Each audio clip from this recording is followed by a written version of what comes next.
Hello friends, welcome to study with Kashi.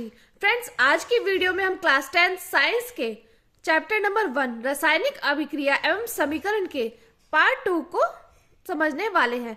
इससे पहले friends हमने पार्ट 1 किया है। अगर आपने वो वीडियो नहीं देखी तो उसका लिंक डिस्क्रिप्शन में है, आप वहां पर जाकर वो वीडियो जरूर देखिएगा। उसके बाद ही आपको ये सेकेंड पार्ट समझ में आएगा। तो देखिए फ्रेंड्स, यहाँ से हम स्टार्ट करते हैं रासायनिक अभिक्रिया के प्रकार। तो रासायनिक अभिक्रिया के कितने प्रकार होते हैं? 4 प्रकार होते हैं। कौन कौन सी अभिक्रिया होती है? एक तो होती है हमारी संयोजन अभिक्रिया, और दूसरी होती है वियोजन अभिक्रिया, तीसरी होती है हमारी विस्थापन अभिक्रिया, और चौथी होती है हमारी द्विविस्थापन अभिक्रिया। फिर से देख लीजिए, रासायनिक अभिक्रिया के 4 प्रकार होते हैं। एक होती है संयोजन अभिक्रिया, वियोजन अभिक्रिया, विस्थापन अभिक्रिया और द्विविस्थापन अभिक्रिया। अब हम देखते हैं हमारी संयोजन अभिक्रिया है क्या। तो अब हम देखते हैं संयोजन अभिक्रिया। तो देखिए, संयोजन अभिक्रिया है वह रासायनिक अभिक्रिया जिसमें 2 या 2 से अधिक प्रकार के पदार्थों के अणु परस्पर जुड़कर केवल एक ही प्रकार के पदार्थ के अणु बनाते हैं। यानी कि वह रासायनिक अभिक्रिया, संयोजन अभिक्रिया वह है कि वह रासायनिक अभिक्रिया जिसमें 2 या 2 से अधिक प्रकार के पदार्थों के अणु परस्पर जुड़कर केवल एक ही प्रकार के पदार्थ के अणु बनाते हैं। यानी कि अभिकारक जो होता है वो 2 या 2 से अधिक हो सकता है, लेकिन जो मिलकर बनाएंगे वो एक ही उत्पाद मिलकर बनाएंगे। जो हमारा लेफ्ट साइड होता है वो होता है हमारा अभिकारक, और जो हमारा राइट साइड होता है वो होता है हमारा उत्पाद। तो फ्रेंड्स, हमारी संयोजन अभिक्रिया वह है जिसमें 2 या 2 से अधिक प्रकार के पदार्थों के अणु परस्पर जुड़कर केवल एक ही प्रकार के पदार्थ के अणु बनाते हैं। जैसे A+B, फिर क्या हो गया AB। उदाहरण से समझ लेते हैं। जैसे यहाँ पे हमने लिया सोडियम और क्लोरीन को लिया, तो ये दोनों मिलकर क्या बनाया? इन्होंने बनाया NaCl यानी कि सोडियम क्लोराइड। तो फ्रेंड्स, ये थी हमारी संयोजन अभिक्रिया। और देखिए, संयोजन अभिक्रिया से बिल्कुल उल्टी हमारी वियोजन अभिक्रिया। संयोजन अभिक्रिया में तो 2 या 2 से अधिक प्रकार के पदार्थ मिलकर एक प्रकार के उत्पाद को बना रहे हैं, लेकिन उसमें क्या होता है? उसमें हमारा एक अभिकारक मिलकर 2 प्रकार के उत्पाद को बनाता है। चलिए देखते हैं वियोजन अभिक्रिया आखिर है क्या। फ्रेंड्स, ये मोस्ट इंपोर्टेंट अभिक्रिया है, संयोजन अभिक्रिया, वियोजन अभिक्रिया। ये आपसे 5 नंबर में सीधे पूछ ली जाती है। अगली देखते हैं, अगली है हमारी वियोजन अभिक्रिया। तो देखिए, वियोजन अभिक्रिया है वह अभिक्रिया जिसमें अवयवी तत्व छोटे सरल यौगिकों में विभाजित हो जाते हैं। यह अभिक्रिया ऊष्मा प्रकाश अथवा विद्युत द्वारा संपन्न होती है। तो यह अभिक्रिया ऊष्मा प्रकाश अथवा विद्युत द्वारा संपन्न होती है। तो देख लीजिए, इसमें हमने AB लिया, ये किस में टूट गया? A और B में। तो फ्रेंड्स, ये हो गई हमारी वियोजन अभिक्रिया, जो कि संयोजन अभिक्रिया की क्या है? विपरीत है। फिर से देख लीजिए, वह अभिक्रिया जिसमें अवयवी तत्व छोटे सरल यौगिकों में विभाजित हो जाते हैं, यह अभिक्रिया ऊष्मा प्रकाश अथवा विद्युत द्वारा संपन्न होती है। जैसे AB था, ये टूट गया A+B में। अब देखते हैं वियोजन अभिक्रिया के प्रकार होते हैं। देखिए कितने प्रकार की होती है। ये होती है हमारी 2 प्रकार की, एक होती है ऊष्मीय वियोजन और दूसरी होती है विद्युत वियोजन। तो अब हम देख लेते हैं ऊष्मीय वियोजन आखिर है क्या। तो ऊष्मीय वियोजन, जब किसी पदार्थ के वियोजन की अभिक्रिया ऊष्मा देने पर होती है तो उसे ऊष्मीय वियोजन अभिक्रिया कहते हैं। ऊष्मीय वियोजन अभिक्रिया वह है जब किसी पदार्थ के वियोजन की अभिक्रिया ऊष्मा देने पर होती है तो उसे ऊष्मीय वियोजन कहते हैं। जैसे यहाँ पे देख लीजिए, जैसे यहाँ पे हमने लिया पोटेशियम क्लोराइड KClO3, यहाँ पे हमने इसको ऊष्मा दी, तो फिर ये क्या हो गया? अपघटन हो गया, यानी कि टूट गई ये बराबर भागों में। तो KCl एक जगह हो गया, पोटेशियम क्लोराइड, और ऑक्सीजन क्या हो गया? ऑक्सीजन अलग हो गई। तो यहाँ पर ये ऊष्मा का वियोजन हो गया। तो ये थी हमारी ऊष्मीय वियोजन अभिक्रिया। अब हम अपनी अगली अभिक्रिया को देखते हैं, विद्युत वियोजन अभिक्रिया। देखिए, विद्युत वियोजन अभिक्रिया है क्या? जिस रासायनिक अभिक्रिया में यौगिक गलित अवस्था में या जलीय विलयन में विद्युत प्रवाहित करने पर वियोजन होता है, उसे विद्युत वियोजन कहते हैं। देखिए फ्रेंड्स, ये जरूर लिखना आप कि जिस रासायनिक अभिक्रिया में यौगिक, ब्रैकेट में जरूर लिखना, गलित अवस्था में या जलीय विलयन में विद्युत प्रवाहित करने पर वियोजन होता है, उसे विद्युत वियोजन कहते हैं। जैसे यहाँ पे देख लीजिए, यहाँ पे हमने लिया सोडियम क्लोराइड, यहाँ पे हमने, यहाँ पे इसका विद्युत वियोजन हो गया तो ये टूट गई है, यहाँ पे सोडियम अलग हो गया और क्लोरीन अलग हो गया। तो ये था फ्रेंड्स हमारा विद्युत वियोजन। अब अगली हमारी है विस्थापन अभिक्रिया। विस्थापन अभिक्रिया को हम प्रतिस्थापन अभिक्रिया भी बोल देते हैं। तो देखिए विस्थापन अभिक्रिया क्या है? जिन अभिक्रियाओं में कोई अधिक क्रियाशील तत्व अपने से कम क्रियाशील तत्व को उसके यौगिक से विस्थापन कर देता है, उन्हें विस्थापन अभिक्रिया कहते हैं। फिर से देख लीजिए, जिन अभिक्रियाओं में कोई अधिक क्रियाशील तत्व अपने से कम क्रियाशील तत्व को उसके यौगिक से विस्थापन कर देता है, उन्हें विस्थापन अभिक्रिया कहते हैं। यानी कि जैसे क्लास में बहुत सारे बच्चे होते हैं, कोई तो होता है ज्यादा शक्तिशाली, कोई होता है कम शक्तिशाली। तो फिर आप जानती होगी फ्रेंड्स, क्लास का एग्जाम्पल नहीं लेते हैं, आप जानती होंगे जो ज्यादा शक्तिशाली होता है वो कम शक्तिशाली को क्या कर देता है? वो दबा ही देता है। तो ये इसका अच्छा उदाहरण है विस्थापन अभिक्रिया का।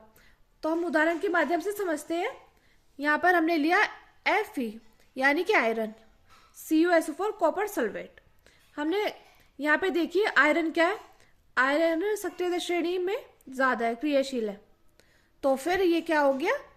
ये हमारा कम क्रियाशील वाले से क्या हो गया? विस्थापित हो गया। देखिए जैसे यहाँ पे हो गया FeSO4, इसके साथ क्या हो गया? विस्थापित हो गया। तो FeSO4 ये अलग हो गया, ये हो गया फेरस सल्फाइड, और ये जो बची Cu यानी कि कॉपर, ये हमारा अलग हो गया है। तो फ्रेंड्स ये थी हमारी विस्थापन अभिक्रिया, इसको हम प्रतिस्थापन अभिक्रिया भी बोल देते हैं।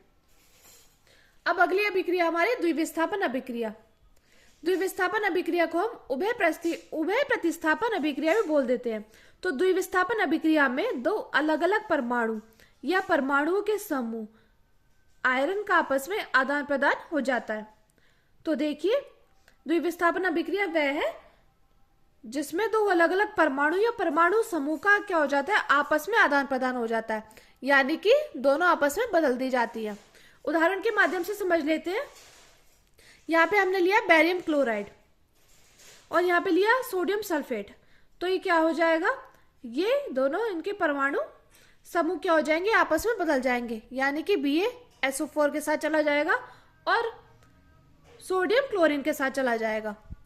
तो देखिए BaSO4 हो गया तो हो गया बैरम सल्फेट, और NaCl के साथ चला गया तो क्या हो जाएगा? Sodium chloride. तो फ्रेंड्स ये थी हमारी द्विविस्थापन अभिक्रिया। द्विविस्थापन अभिक्रिया में दो अलग अलग परमाणु या परमाणुओं के समूह का आपस में क्या हो जाता है? आदान प्रदान हो जाता है, जैसे कि आपने उदाहरण के माध्यम से समझ लिया है। अब देखते हैं हम अपनी अगले पॉइंट को। अगला पॉइंट है हमारा अवक्षेपण अभिक्रिया। फ्रेंड्स ये जितनी भी अभिक्रिया मोस्ट इंपोर्टेंट है, आपसे 2 नंबर, 4 नंबर या 6 नंबर में पूछ ली जाती है। देखिए अवक्षेपण अभिक्रिया। अब देखते हैं अवक्षेपण अभिक्रिया है क्या। जब दो विलयनों को मिलाया जाता है और उनकी अभिक्रिया से श्वेत रंग के एक पदार्थ का निर्माण होता है जो जल में अविलय है। इस अविलय पदार्थ को अवक्षेप कहते हैं। फिर से देख लीजिए, जब दो विलयनों को मिलाया जाता है, दो विलयनों को मिलाया जाता है और उनकी अभिक्रिया से श्वेत रंग के एक पदार्थ का निर्माण होता है। हमने यहाँ पे दो विलयनों को मिलाया और उनकी अभिक्रिया करा के श्वेत रंग के यानी कि सफेद रंग के एक पदार्थ का निर्माण होता है, जो क्या होता है? जो जल में अविलय होता है। इस अविलय पदार्थ को क्या बोलते हैं? अवक्षेप बोलते हैं। जिस अभिक्रिया में अवक्षेप का निर्माण होता है उसे अवक्षेपण अभिक्रिया कहते हैं। यह अभिक्रिया द्विविस्थापन अभिक्रिया का ही एक उदाहरण है। फिर से देख लीजिए, अवक्षेपण अभिक्रिया क्या होती है? जब दो विलयनों को मिलाया जाता है, हमने दो विलयनों को मिलाया और उनकी अभिक्रिया से श्वेत रंग के एक पदार्थ का निर्माण होता है, यानी कि सफेद रंग के एक पदार्थ का निर्माण होता है जो जल में क्या है? अविलय है।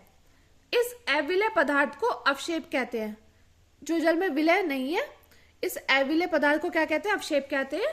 जिस अभिक्रिया में अवक्षेप का निर्माण होता है उसे अवक्षेपण अभिक्रिया कहते हैं। यह अभिक्रिया द्विविस्थापन अभिक्रिया का एक उदाहरण है। हम उदाहरण के माध्यम से समझ लेते हैं। देखिए जैसे हमने द्विविस्थापन अभिक्रिया में देखा था, यहाँ पे बेरियम क्लोराइड लिया और यहाँ पे लिया सोडियम सल्फेट। तो ये क्या हो जाएगा? ये हमारा इसके साथ चला जाएगा, इसके परमाणु समूह के साथ चला जाएगा और ये इसके परमाणु समूह के साथ चला जाएगा। तो ये दोनों मिल जाएंगे तो हो जाएगा बैरियम सल्फेट और यहाँ बन जाएगा सोडियम क्लोराइड। तो फ्रेंड्स ये थी हमारी अवक्षेपण अभिक्रिया। बहुत ही आसान अभिक्रिया है फ्रेंड्स, अगर आप ये एक दो बार भी पढ़ोगे ना तो आपको याद हो जाएगी। अब आता है क्वेश्चन रासायनिक अभिक्रिया के प्रकार। ये देखिए ये है ऊर्जा प्रवाह के आधार पर। इससे पहले हमने रासायनिक अभिक्रिया के प्रकार पढ़े थे जिसमें थी संयोजन अभिक्रिया, वियोजन अभिक्रिया, द्विविस्थापन अभिक्रिया, ये सब थी। लेकिन इसमें रासायनिक अभिक्रिया के प्रकार ये ऊर्जा प्रवाह के आधार पर। तो फ्रेंड्स ये दो प्रकार की होती है, एक होती है ऊष्माशोषी अभिक्रिया, एक होती है ऊष्माक्षेपी अभिक्रिया। ये फ्रेंड्स मोस्ट इंपोर्टेंट अभिक्रिया है, बार बार बोर्ड परीक्षा में पूछी जाती है, या तो आपसे 2 नंबर या 4 नंबर में पूछ लेंगे। तो देखिए ऊष्माशोषी अभिक्रिया होती क्या है। तो ऊष्माशोषी अभिक्रिया है, ऊष्माशोषी अभिक्रिया वो में अभिक्रिया के दौरान ऊष्मा क्या हो जाती है, अवशोषित हो जाती है। देखिए ऊष्माशोषी अभिक्रिया वह है, ऊष्माशोषी अभिक्रियाओं में अभिक्रिया के दौरान ऊष्मा क्या हो जाती है, अवशोषित हो जाती है। जैसे उदाहरण के माध्यम से समझ लेते हैं, जैसे कि प्रकाश संश्लेषण, ये अब ऊष्माशोषी का जीता जागता उदाहरण है। अगली देखिए, अगली है N2 + O2 में ऊष्मा को प्रवाहित करेंगे तो क्या हो जाएगा, तब बनेगा नाइट्रस ऑक्साइड।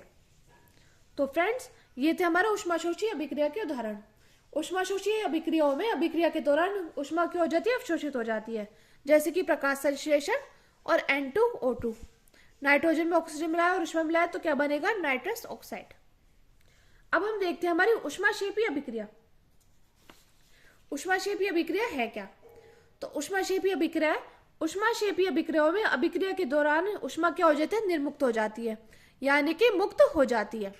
तो ऊष्माक्षेपी अभिक्रिया वह है जिसमें अभिक्रिया के दौरान ऊष्मा निर्मुक्त हो जाती है। उदाहरण देखिए, जैसे श्वसन, श्वसन ऊष्माक्षेपी का बहुत अच्छा उदाहरण है। अगला देखिए, अगला है कोयले का दहन। यहाँ पे देखिए कार्बन में ऑक्सीजन को मिलाया तो हो गया कार्बन डाइऑक्साइड, फिर इसमें क्या हो गया, ऊष्मा क्या हो गई, मुक्त हो गई। फ्रेंड्स कोई भी चीज जब तक नहीं जल पाएगी जब तक वो ऑक्सीजन के संपर्क में ना आए, चाहे आप कितनी भी कोशिश कर लो, अगर कोई चीज ऑक्सीजन के संपर्क में नहीं रहेगी ना तो वो नहीं जल सकती। तो इसलिए कोयले का दहन ऊष्माक्षेपी अभिक्रिया का अच्छा उदाहरण है। यहाँ पे कार्बन को ऑक्सीजन के साथ करा तो ये रिएक्शन हो गई कार्बन डाइऑक्साइड और ऊष्मा की हो गई, ऊष्मा मुक्त हो गई। अब देखते हैं अपचय उपचय अभिक्रिया यानी कि रिडॉक्स रिएक्शन। अब देखते हैं रिडॉक्स रिएक्शन है क्या।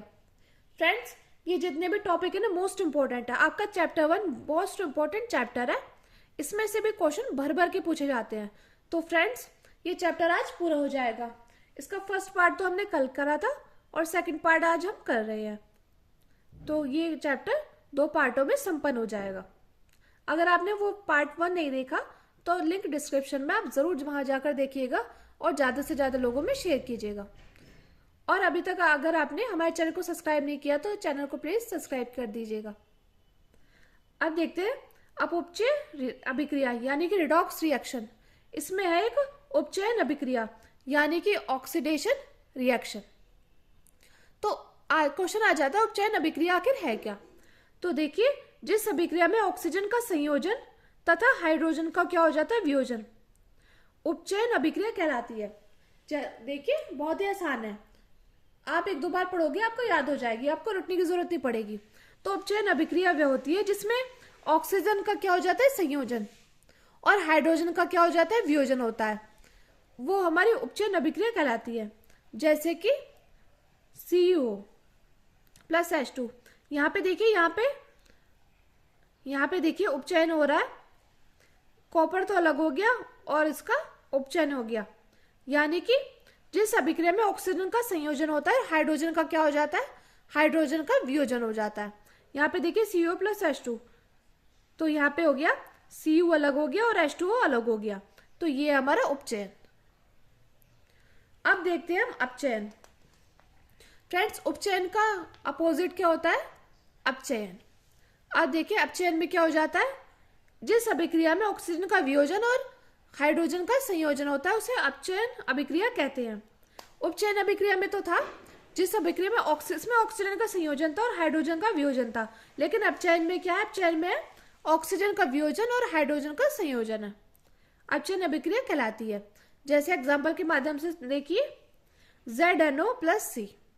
यहाँ पे देखिए, यहाँ पे क्या हो गया, ऑक्सीजन का क्या हो गया, ऑक्सीजन का अपचयन हो गया, ऑक्सीजन का यहाँ पे वियोजन हो गया और हाइड्रोजन का यहाँ पे संयोजन हो गया। तो फ्रेंड्स ये हमारा अपचयन अभिक्रिया है। तो उपचयन और अपचयन एक दूसरे की क्या होती है, उल्टी होती है। अब देख लेते हैं हम उपचायक। फ्रेंड्स ये ऐसे छोटे छोटे टॉपिक है, ये आपसे 2 नंबर में पूछ ली जाती है, कभी 2 नंबर कभी 4 नंबर में। अब देखिए उपचायक क्या होता है। उपचायक की अभिक्रिया में वह पदार्थ जो अन्य पदार्थ को अपचयित कर देता है उपचायक कहलाता है। जैसे KBr और Cu, पोटेशियम ब्रोमाइड और कॉपर। तो ये हमारा उपचायक। उपचायक वह अभिक्रिया में वह पदार्थ जो अन्य पदार्थ को उपचयित कर देता है उपचायक कहलाता है। जैसे KBr और Cu। ये हमारी छोटी छोटी डेफिनेशन है जो आपको पता होनी चाहिए। अगला है अपचायक। अपचायक क्या होता है, अभिक्रिया में वह पदार्थ जो अन्य पदार्थ को अपचयित करता है अपचायक कहलाता है। जैसे कि क्लोरीन। अब देख लेते हैं हम अपचय अभिक्रिया यानी कि रिडॉक्स रिएक्शन। ये क्या होती है, वे अभिक्रिया जिनमें अपचयन और उपचयन अभिक्रिया एक साथ होती है वो क्या कहलाती है, वो हमारी अपचय अभिक्रिया यानी कि रिडॉक्स रिएक्शन कहलाती है। रिडॉक्स रिएक्शन वे होती है जिसमें उपचयन और अपचयन दोनों एक साथ होती है, एक साथ संपन्न होती है, उन्हें अपचय अभिक्रिया कहते हैं। जैसे एग्जांपल देख लीजिए, ZNO+C। तो यहाँ पे Zn+Co। तो ये हमारी अपचय अभिक्रिया यानी कि रिडॉक्स रिएक्शन है। ये फ्रेंड्स हमारी मोस्ट इंपॉर्टेंट है, हमसे 2 नंबर या 4 नंबर में पूछ ली जाती है। तो आपको पता होना चाहिए रिडॉक्स रिएक्शन आखिर है क्या। अब हम देख लेते हैं दैनिक जीवन में उपचयन अभिक्रियाओं के प्रभाव। तो इसमें देखिए पहला क्या है, पहला हमारा संचारण।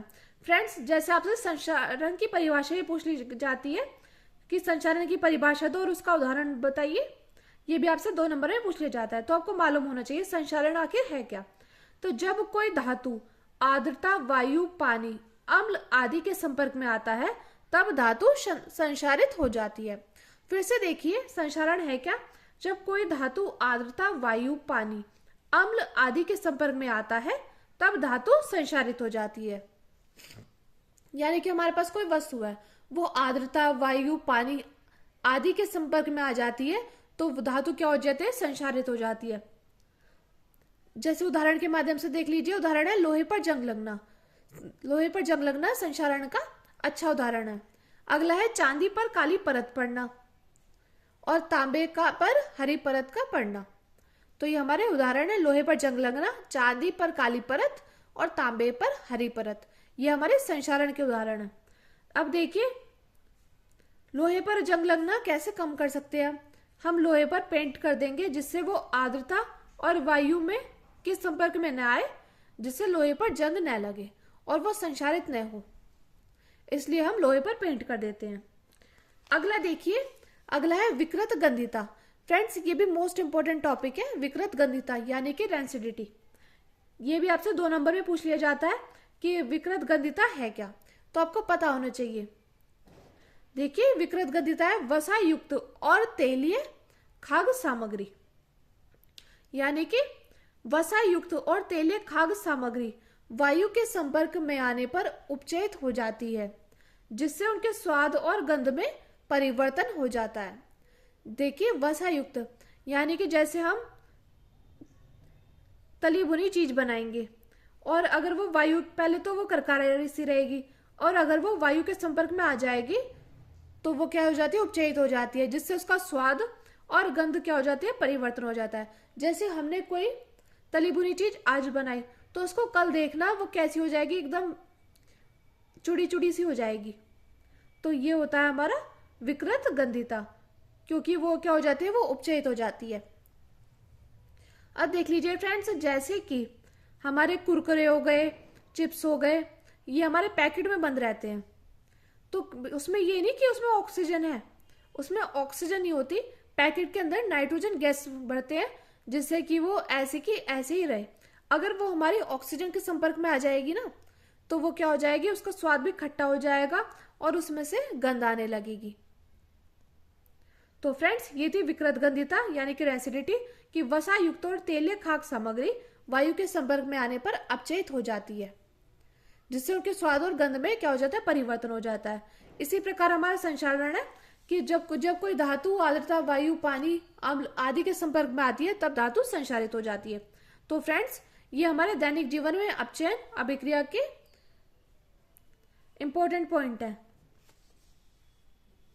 तो फ्रेंड्स, ये था हमारा चैप्टर नंबर 1, यहाँ पर हमारा समाप्त होता है।